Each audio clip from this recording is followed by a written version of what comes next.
Army chief को field marshal ताहयात ओहदा हमेशा के लिए इस्तिस्ना, नौकरी से कभी नहीं निकाला जा सकता, सारी ज़िंदगी के लिए मुराद, इन चीज़ों पे आप बात ना करें, इनको आपने नहीं छेड़ना।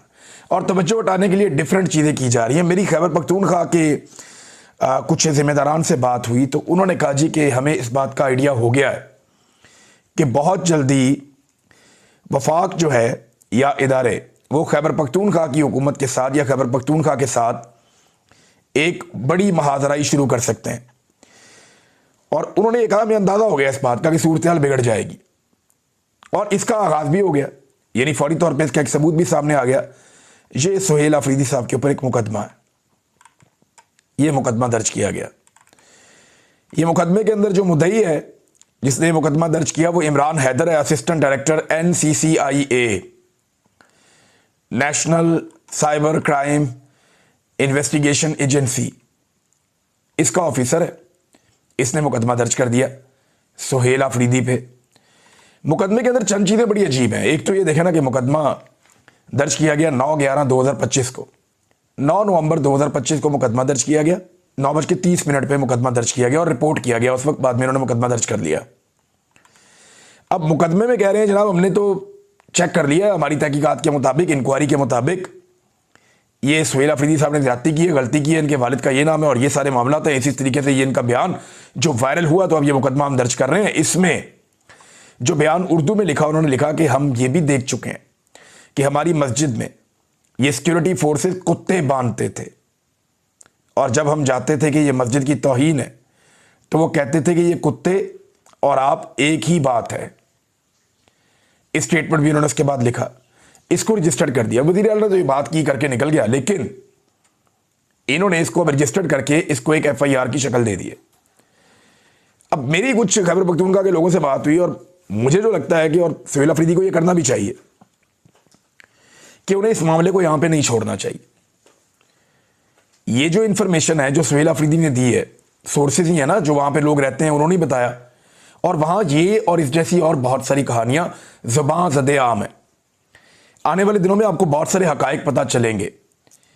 ये आग दोनों तरफ से लगेगी। ऐसा नहीं है कि सिर्फ एस्टेब्लिशमेंट या वफाकी हुकूमत जो है वो दबाव डालती रहेगी, ज्यादती करती रहेगी। इसका फिर तुर्की ब तुर्की जवाब भी आएगा। नौजवानों की हुकूमत है, वो अपना रद्द-ए-अमल भी देंगे, आपको नई चीज़ें और नए हकायक भी पता चलेंगे। ये FIR जो है ये एक तो तवज्जो हटाओ मुहिम का हिस्सा है, दूसरा मुस्तकबिल में एक टकराव की पॉलिसी खैबर पख्तूनख्वा की हुकूमत के साथ रखने का। तो होना यह चाहिए कि खैबर पख्तूनख्वा के वज़ीर आला FIA से मुलाकात करें, उन्हें अपना स्टेटमेंट रिकॉर्ड करवाएं और उन्हें कहें कि वो इस स्टेटमेंट को ओन करते हैं, ये हुआ है। और वो क्योंकि खैबर के रहने वाले हैं, वादिया तीरा के लोग, खैबर के लोग, जहां पे ये इश्यूज हैं उन लोगों को बुला लें और FIA में उनके बयान दिलवाएं। यानी कम से कम 50 बंदों के नाम तो लिखवा सकते हैं वज़ीर आला खैबर पख्तूनख्वा FIA के दफ्तर में कि जनाब ये मेरे पास गवाह हैं, इनको बुला लें, ये आपको बताते हैं कि मस्जिदों के साथ क्या क्या होता रहा और किस किस तरीके से होता रहा। तो ये फंस गई हुकूमत ये करके। अगर तो इस मामले को अवॉइड किया सुहेल अफरीदी ने तो ये अलग शक्ल इख्तियार कर जाएगा, लेकिन अगर इसके अंदर वो FIA को बांध लेते हैं तो दोबारा उनके ऊपर मुकदमा करना इतना आसान नहीं रहेगा कि जनाब ठीक है आपने मुकदमा किया ना, आओ जरा साबित करो मैंने जो बात की है वो गलत की है।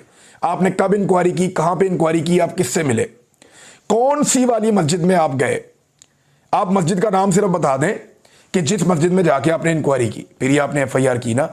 या तो चलें ये फर्स्ट इंफॉर्मेशन रिपोर्ट है, आपकी इन्वेस्टिगेशन रिपोर्ट है कि जनाब हमने FIR कर दी, अभी हम इसकी तहकीकात करेंगे। तो बताएं आपने कहां पे तहकीकात करनी है, मेरे से पूछें, मैं आपको बताता हूं। तो वो सुहेल अफरीदी बताएंगे कि जनाब फलां फलां जगह पे फलां फलां लोगों से आप जाकर मिलें, ये गवाहान है या ये वो लोग हैं जो बराह रास्त मुतासिर हुए। फिर वो लोग अपने स्टेटमेंट रिकॉर्ड पे भी रखेंगे। इनका दिमाग नहीं काम करता, इन्हें लगता है कि ये कीचड़ उछाल उछाल के हर दफा बच जाएंगे। ये डिफरेंट लोग हैं, मिडिल क्लास का आदमी है ना। देखें वो पब्लिक में निकला सुहेल अफरीदी, ये रोजाना कैमरास के जूम बढ़ा के उनके ऊपर लेंसेज लगा के एक बंद इन्वायरमेंट में 20-25-50 लोग इकट्ठे करके मरियम नवाज का फोटो ठोक देते थे। अच्छी खासी फोटोगर्दी हो रही थी पंजाब में, लेकिन सुहेल अफरीदी एक बस में जाता है, वहां से उतरता है, बाहर निकलता है, देखता है पब्लिक ही पब्लिक इकट्ठी हो जाती है। मिडिल क्लास आदमी है ना, लोगों के बीच में से आया हुआ है। यह है मिडिल क्लास की ताकत। यही मनाजिर पाकिस्तान की अशराफिया को डराते हैं, पॉलिटिकल पार्टीज को खौफजदा करते हैं।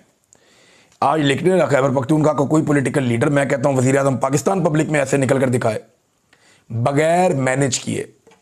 मैंने एक नहीं 3 सोर्सेज से चेक किया, जर्नलिस्ट से भी चेक किया कि मुझे बताएं कि क्या ये तरीके से आए थे, लोग पहले से मौजूद थे, बुलाए गए थे? उनका कुछ नहीं, ये अचानक आया पब्लिक में और ये रद्द-ए-अमल है पब्लिक का।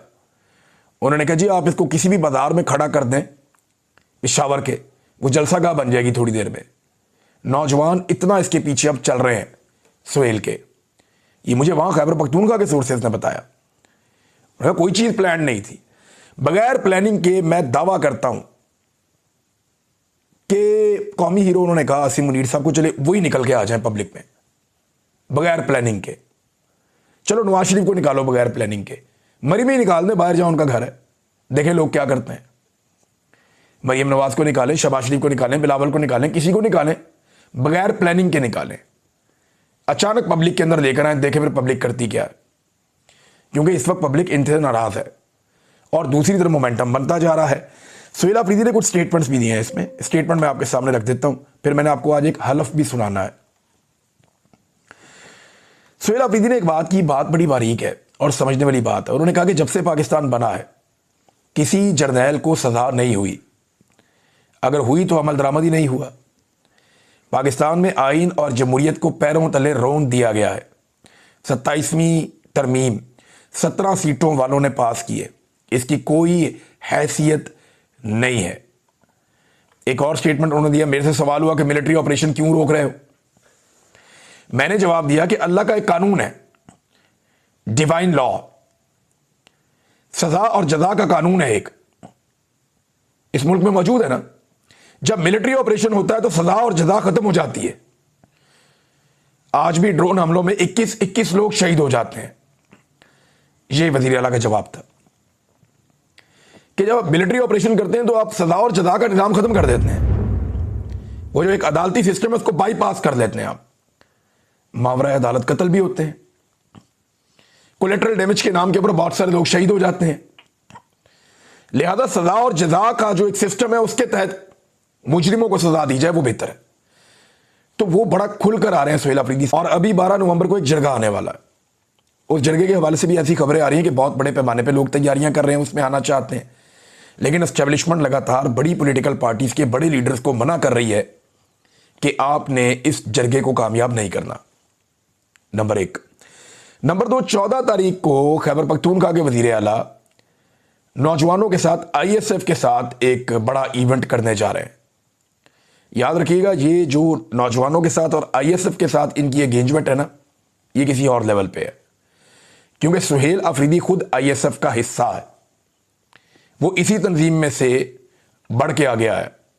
तो इन नौजवानों के साथ सुहेल अफरीदी का ताल्लुक बड़ा गहरा है, मुराद सईद का, सुहेल अफरीदी का और बहुत सारे और नौजवान हैं, बड़ा गहरा इनका ताल्लुक है, शफकत याद है और बहुत सारे।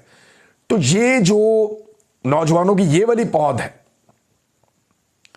ये अब इकट्ठी हो रही है और 14 तारीख को ये एक और आपस में मिलकर प्रोग्राम करने जा रहे हैं। ISF के हवाले से एक बड़ा प्रोग्राम, आईनी तरमीम नाजरीन, जिससे तवज्जो हटाने की सारे लोग कोशिश कर रहे हैं। इस तरमीम के हवाले से कुछ चीजें मैं आपके सामने मजीद रखता हूं। अल्लामा राजा नासिर अब्बास साहब ने एक स्टेटमेंट दिया। उन्होंने कहा जी कि इस वक्त कुछ लोगों को इस्तिस्ना देने की कोशिश की जा रही है, वो जुल्म करें, जबर करें, कत्ल करें, मरते दम तक उनसे कुछ ना पूछा जाए। दूसरा, ये जो जॉइंट चीफ ऑफ स्टाफ के ओहदे को खत्म करके आर्मी चीफ को तमाम फोर्सेस का सरबराह बनाने जा रहे हैं, ये ओहदा ताहयात होगा। 2019 बालाकोट में जब इंडिया ने हमला किया तो उस वक्त के आर्मी चीफ ने कहा कि जवाब नहीं देना, बाजवा ने कहा था जवाब नहीं देना, जबकि एयर चीफ ने कहा कि जवाब देंगे। फिर इमरान खान के हुक्म पे जवाब दिया गया था। इससे आप अंदाजा लगा लें कि पावर अगर एक बंदे के पास चली गई तो इसके नताइज क्या होंगे। अगर किसी पर चेक एंड बैलेंस ना हो तो इंसान फिरौन बन जाता है। यह अल्लामा राजा नासिर अब्बास साहब ने कहा। महमूद खान अचकजई साहब ने भी इसमें एक बात की है। वो ये कह रहे हैं कि हम सब इस बात पर मुत्तफिक हैं कि जो भी ये आईनी तरमीम कर रहे हैं, चाहे वो सिविलियन हो या मिलिट्री वाले, तमाम जमातें जो इसको सपोर्ट कर रही हैं, हम इन्हें आर्टिकल 6 के तहत संगीन गद्दारी का मुजरिम समझते हैं। ये महमूद खान अचकज़ई साहब ने कहा, वो अपनी तहरीक भी इस तरमीम के खिलाफ शुरू करने जा रहे हैं।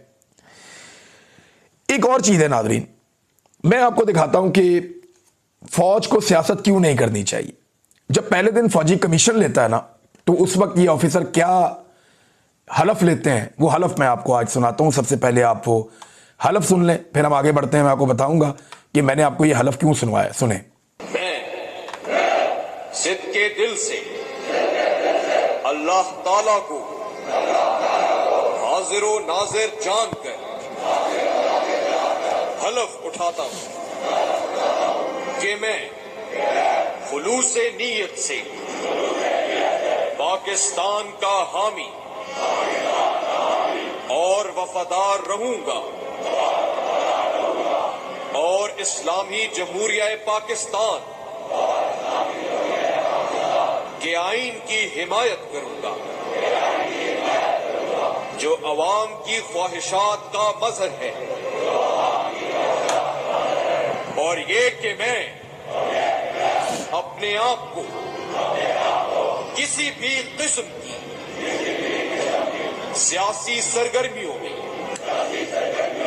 शरीक नहीं करूंगा, और ये कि मैं पाकिस्तान की बर्री फौज में रहकर पाकिस्तान की खिदमत, ईमानदारी और वफादारी के साथ अंजाम दूंगा। जी नाज़रीन, ये हलफ है जी पाकिस्तान की फौज का। इसमें बहुत सारी चीज़ें हैं, लेकिन दो चीज़ें मैं आपके सामने रखता हूं कि आइन की हमायत करनी है, या ये बार बार आइन मुअत्तल कर देते हैं, आइन से गद्दारी कर देते हैं, आइन को तब्दीली कर देते हैं। और अब जैसे 26वीं तरमीम हुई, 27वीं तरमीम हुई, इसके पीछे मिलिट्री एस्टेब्लिशमेंट का रोल सब जानते हैं। आपने हलफ लिया था, आप हलफ की खिलाफ वर्जी कैसे कर सकते हैं? अपने हलफ से कोई गद्दारी कैसे कर सकता है? यह मर्द की शान नहीं है, यह मोमिन की शान नहीं है। जब इंसान हलफ ले लेता है ना कि मैं ये करूंगा, तो उसके लिए वो अपना सर भी कटवा लेता है कि आपने हलफ लिया हुआ है कि मैं आइन की वफादारी करूंगा, उसकी हमायत करूंगा। कहां की हमायत? बार बार आइन को तब्दील किया, बार बार शख्सियात के लिए आइन को बदला, आइन को मरोड़ा, आइन को तोड़ा, लेकिन इसके बावजूद आज तक एक भी जर्नल अकाउंटेबल नहीं हुआ। सोहेल अफरीदी ने आज यही सवाल उठाया। दूसरा, इसके अंदर एक और बात करते हैं हलफ में कि अपने आप को हर किस्म की सियासी सरगर्मियों से अलग रखूंगा, या किसी भी किस्म की सियासी सरगर्मी में शामिल नहीं होऊंगा या उसका हिस्सा नहीं बनूंगा। तो जनाब, फौज से ज्यादा तो सियासत की किसी ने नहीं। सियासी जमातें मिलिट्री एस्टेब्लिशमेंट बनाती है, जर्नैल बनाते हैं। सियासी जमातें और हुकूमतें यही जर्नैल अपनी एजेंसियों के साथ मिलकर तोड़ते हैं, यही इनके ऊपर रूल करते हैं, यही तय करते हैं। मैं आईएसआई की कैद में था, तो आईएसआई के ऑफिसर मेरे साथ सियासत पे बात करते थे दिन रात, और ये फौजी अफसरान थे, यानी वो फौजी अफसरान जिन्होंने हलफ लिया हुआ है आइन के मुताबिक। जो इनका हलफ है, अभी मैंने आपको पढ़ के सुनाया, इन्होंने खुद पढ़ के सुनाया। ये जितने लोग आईएसआई के, मिलिट्री इंटेलिजेंस के मेरी इंक्वायरी करने आते थे, मेरे साथ बात करने आते थे और मेरे साथ सियासी बातें घंटों तक वहां पे करते थे, सियासत में अपने आप को घटिया सियासत में इन्वॉल्व करते थे, वो सारे तो हलफ लेकर आए हुए थे। भाई, जिसने अपना हलफ ही तोड़ दिया, वो रब को क्या खुश करेगा और बाकी क्या काम करेगा? हलफ तोड़ने के बाद तो आदमी का किरदार वैसे ही खत्म हो जाता है। तो आपने अपना हलफ तोड़ दिया, ये कितने अफसोस की बात है। ये सबको सोचना चाहिए कि जब आप हलफ लेते हैं अपने रब को हाजिर नाजिर जानकर, तो फिर आपके ऊपर जिम्मेदारी होती है कि आपने वो हलफ नहीं तोड़ना, किसी सूरत नहीं तोड़ना। DGISPR थे एक माजी में, उनका एक स्टेटमेंट है, मैं आपके सामने रखता हूं, आसिफ गफूर का। यानी जब वक्त पड़े तो ये ऐसे स्टेटमेंट भी दे देते हैं। उनका कहना था आर्मी चीफ आर्मी से ऊपर नहीं होता। ये हो गया आर्मी चीफ आर्मी से ऊपर, देख लो, चेक कर लो अब। और आर्मी पाकिस्तान से ऊपर नहीं होती। अब पूरे पाकिस्तान को तो इस्तिस्ना नहीं है, आर्मी चीफ को इस्तिस्ना है आपके। तो अगर हमारी सोच ये है कि कोई फर्द, इदारे और कोई इदारा मुल्क से बालातर नहीं है। यानी हम ये कहते हैं कोई फर्द इदारे से बालातर नहीं है, कोई इदारा मुल्क से बालातर नहीं है, तो पाकिस्तान के हालात बहुत बेहतर हो जाएंगे। तो जो आजकल सोच है उसके साथ तो साबिक डीजी ISPR साहब हालात बेहतर होते हुए दिखाई नहीं दे रहे, और ये मुमकिन भी नहीं लगता कि बेहतर हो जाएंगे। फिर नाज़रीन, हुकूमत के लोग एक और बात कर रहे हैं कि क्योंकि कौमी हीरो हैं, फील्ड मार्शल का ओहदा, एक दो और ओहदे वो लेते हैं नाम, तो ये कौमी हीरो हैं तो सारी जिंदगी ये ओहदों के ऊपर रहेंगे, इनको इसलिए इस्तिस्ना दिया जा रहा है। भाई, हीरो किसी के दिल में होता है। कायदे आज़म ने तो इस्तिस्ना नहीं मांगा था, जिसने पाकिस्तान बनाया, ना उसने इस्तिस्ना मांगा, ना उसकी बहन ने इस्तिस्ना मांगा, लियाकत अली खान ने इस्तिस्ना नहीं मांगा। भाई, वो लोग इसके लिए वो दर नहीं गए कि हमें इस्तिस्ना दे दो। शायद वो जिंदा रहते तो जो चीजें थी भी आइन में वो निकाल देते, या पाकिस्तान बनने से पहले की वो कहते कि भी कोई ऐसी चीज नहीं होनी चाहिए। वो तो बराबरी के लिए आवाज उठाते थे, सबके हुकूक के लिए आवाज उठाते थे। यहां इस्तिस्ना शामिल कर दिया, और हीरो वो होता है जो लोगों के दिलों में हीरो होता है।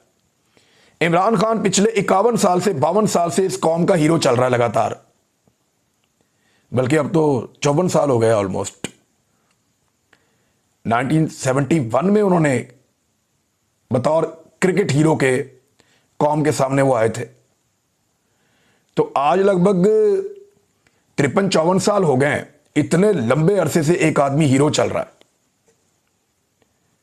इतने लंबे अरसे से वो लोगों के दिलों में वो हीरो है। आज पाकिस्तानी उससे प्यार करते हैं। इमरान खान के बदतरीन मुखालिफिन और उस पर दिन रात कीचड़ उछालने वाले लोग जो गलीज प्रोपेगेंडा करते हैं, वो भी ये कहते हैं कि यार वो 90% मकबूल है, बहुत मकबूल है, अवाम उसके साथ है, ये सब मानते हैं। तो वो लोगों के दिलों के अंदर राज करता है, लोगों के दिलों के अंदर वो हीरो है। तो हीरो बनने के लिए या लोगों के दिलों में मुकाम हासिल करने के लिए आपको इस्तिस्ना, मुराद, पूरी जिंदगी के लिए ताहयात ओहदे ये नहीं चाहिए होता आपको। डॉक्टर अब्दुल कदीर खान साहब कौम के हीरो हैं, हमेशा रहेंगे। अब्दुल सत्तार ईदी कौम के हीरो हैं, हमेशा रहेंगे। इमरान खान कौम का हीरो है। कायदे आज़म कौम के बहुत बड़े हीरो हैं, बाबा कौम है। अल्लामा इकबाल रहमतुल्लाह अलैह, जिनका कल इकबाल डे था, तो वो कितने बड़े हीरो हैं। यानी एक सदी से ऊपर हो गया उनकी खिदमात, उनकी तालीमात, उनकी तहरीरें, वो आज भी लोगों को याद है। तो जो हीरोज होते हैं ना, वो लोगों के दिलों पर राज करते हैं। उन्हें ये टाइटल्स की ज़रूरत नहीं होती। ये टाइटल्स जो हैं ये कमज़ोर लोगों को चाहिए होते हैं। बड़ी सख्त ज़्यादती की पीपल्स पार्टी ने और PMLN ने मिलकर कि फील्ड मार्शल को अवाम की नज़र में बुज़दिल साबित करने की कोशिश की। इन्होंने साबित किया अवाम की नज़र में कि आपका फील्ड मार्शल बुज़दिल है, वो डर रहा है मुकदमात से, वो भाग रहा है आगे लग के, वो कह रहा है मुझे बचाओ। ये इन्होंने किया फील्ड मार्शल के साथ। एक अच्छी खासी मिथ बनी हुई थी कि जर्नैल दलेर होते हैं आमतौर पे, वो मिथ भी तोड़ दी पकड़ के इन्होंने अपने हाथों से। फील्ड मार्शल को चाहिए कि इन चीज़ों को लात मारें और वो ये कहें कि मुझे ये नहीं चाहिए, ना इस्तिस्ना चाहिए, ना लंबी नौकरी चाहिए, वो ताहयात वाला वाहयात काम भी बंद करो, और ये जो निकालने का तरीका ये सब छोड़ो, मैं फेस करूंगा हर चीज़ को। क्या फ़र्क पड़ता है, सारी दुनिया फेस कर रही है। अगर 90-90 साल की उम्र में लोग जेलों में जा सकते हैं तो क्या प्रॉब्लम है। जनरल अमजद शोएब को भी तो बंद किया गया था ना, तो क्या प्रॉब्लम है, आप भी बर्दाश्त कर सकते हैं। अब ये तासुर जो है ये हुकूमत बना रही है। और देखिए हालात इनके ये हैं कि people's party central executive committee के